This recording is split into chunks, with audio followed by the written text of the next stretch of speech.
Chcela by som poďakovať našim lektorom, ktorí sa o nás veľmi dobre starali, či to bola Veronika, Maťo, Ivka, ale aj Hanka, vďaka ktorej toto všetko fungovalo.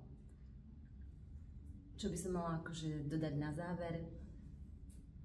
Možno fungovať ako ten svietnik, o ktorom rozprávala Veronika, a šíriť tie plamienky toho poznania do mojej triedy, alebo ďalším mojim kolegyniam, alebo všetkým tým deťom, ktoré ma obklopujú, a rozvíjať v nich ten aha efekt, aby to dieťa poznalo a malo šancu poznať obohacujúce prostredie.